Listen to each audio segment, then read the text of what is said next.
In his book Death, Sadhguru talked about his previous lives. He said, there are any number of lifetimes which are there in my memory, but I don't pay attention to any of that. I have a piece of life in Zambia, for example, but I pay attention only to that which has been spiritually significant in some way.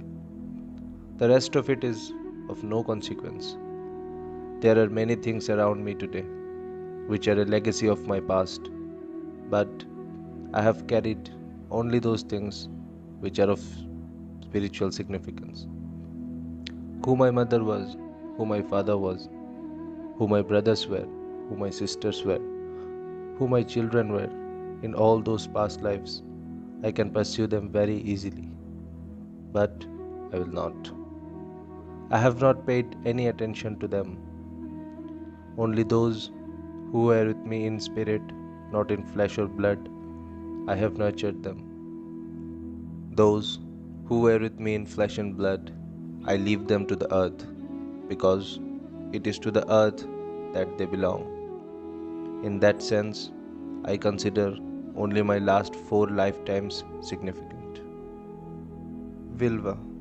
In the early 1600s, there lived a young man in a small village, presently known as Raigarh, in the central Indian state of Chhattisgarh.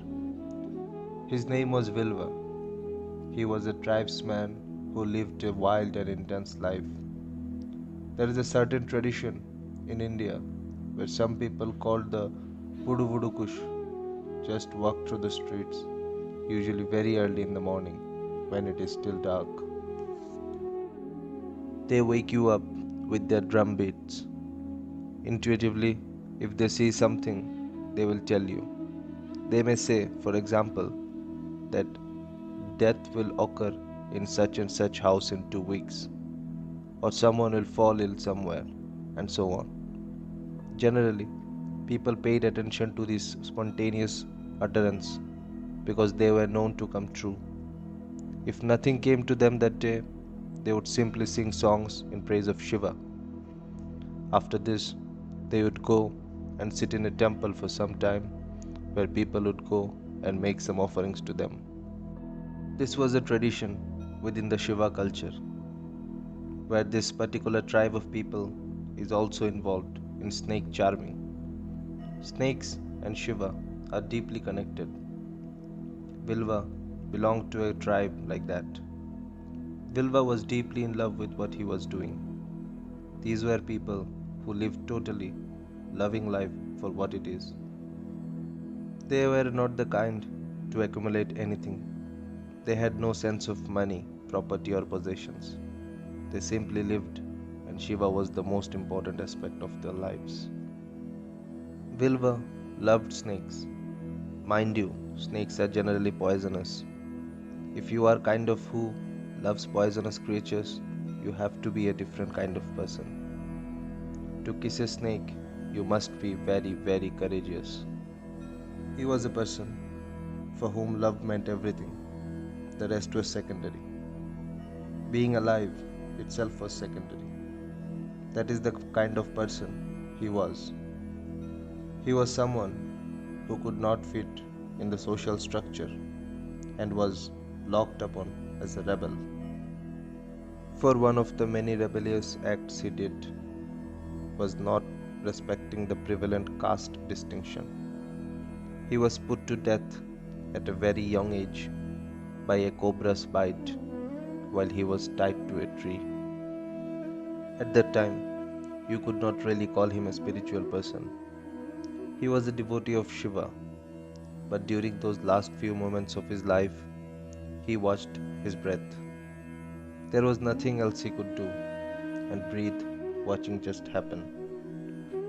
The cobra's venom entered his body, and his breathing became very labored. Death was just a few minutes away. During this time, he watched his breath.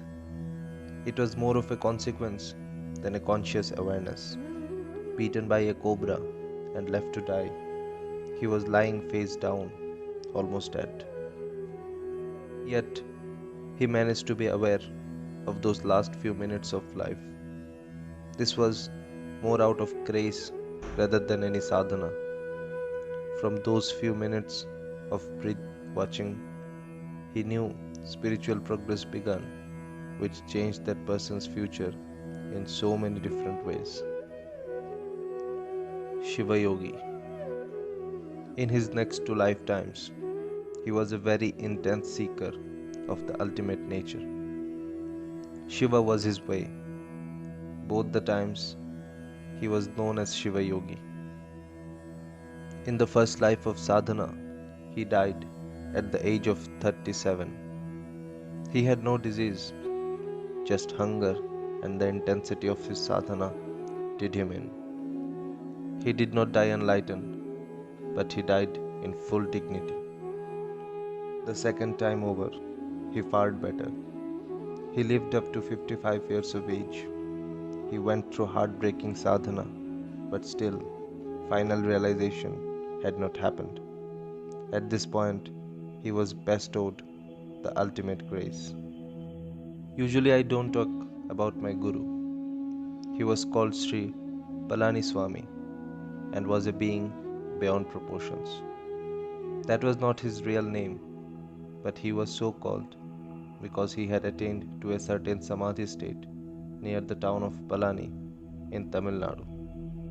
He remained in this state for about 2.5 years. After that, he wandered all over the country, enlightening many people. He came to Shiva Yogi in the second lifetime and bestowed his grace upon him, a forlorn sadhaka. When this Shiva Yogi saw him, he recognized that this was the Guru. Until then, he would not accept any human being as his Guru. For him, Shiva was the only Guru. He wanted Shiva to come and initiate him, but when he saw Sri Palaniswami, he recognized that this being was at the very peak of consciousness and he offered himself. But somewhere there was a little resistance because he could not offer himself to another man. He would only offer himself totally to Shiva. So the Guru, out of compassion, took the form of Shiva himself. Shiva Yogi surrendered. Sri Palaniswami did not even touch him with his hand or foot. He just took his staff and tapped on Shiva Yogi's Agna Chakra or forehead. At that moment, Shiva Yogi attained to his ultimate nature. This contact with the Guru lasted only a few hours. After that, they never met again, but they were constantly in touch. Sri Palaniswami attained Mahasamadhi in the Vellinagiri mountains. Somehow, he identified Shiva Yogi as a person suitable for establishing the Dhyana Linga. He entrusted this work to him, not in speech, not in words, but wordlessly. He communicated the immense technology needed to consecrate the Dhyana Linga. So, Shiva Yogi began working towards establishing the Dhyana Linga. He was not able to fulfill his Guru's vision in that lifetime because of limited resources and lack of support. So the rest of his time in that lifetime he spent mostly with his eyes closed. Sadhguru Sri Brahma.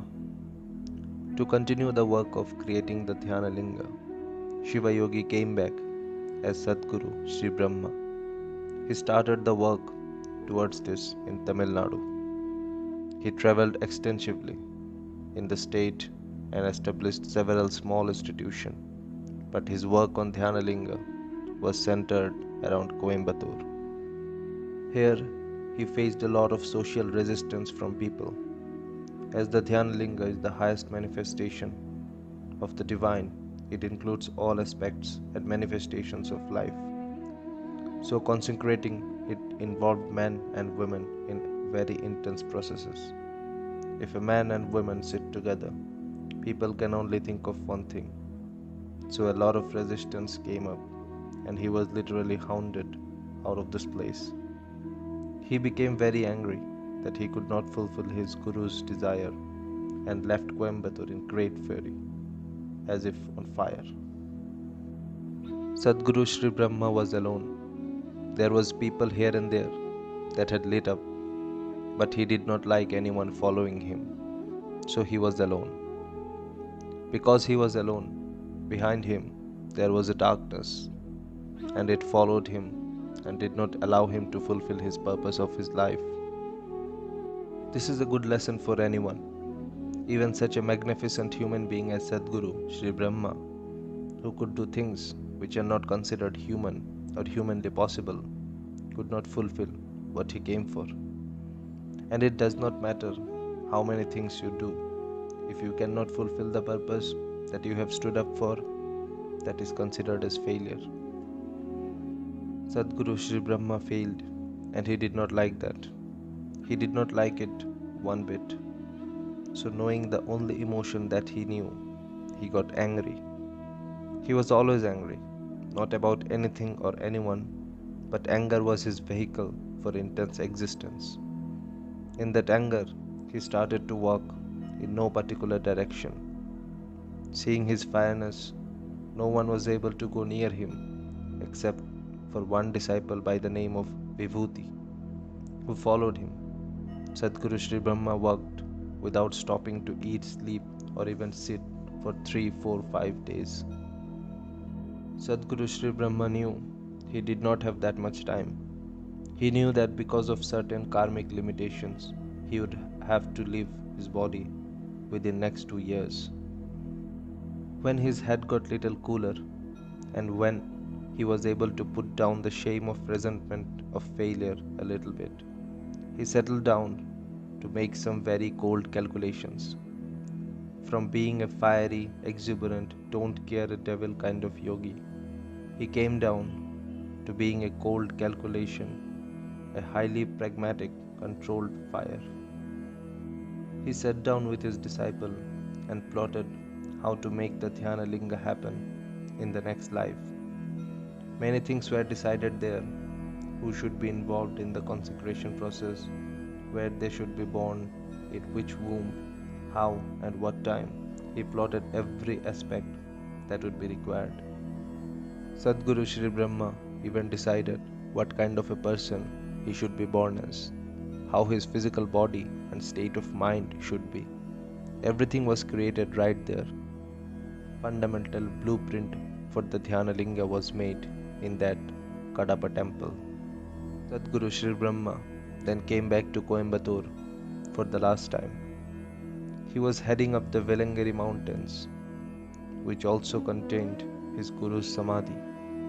There were many people gathered at the foothills that day. To them, he declared, "This one will be back." Now Sadhguru Sri Brahma was supercharged with failure, and having been unable to fulfill his Guru's will, he executed an extremely rare feat of exiting through the 7 chakras all at once. He was one of the very rare masters who had mastery over the 7 chakras and was referred to as Chakreshwara. He was only 42 years old at that time. He did this phenomenally rare thing as a preparation for the consecration of Dhyana Linga.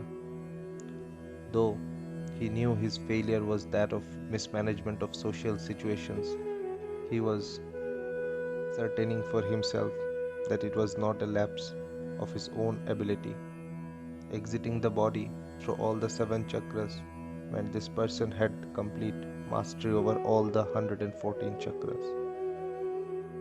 When people did not meet his expectations, he chose to shelve his effort and depart with a declaration, "This one will be back."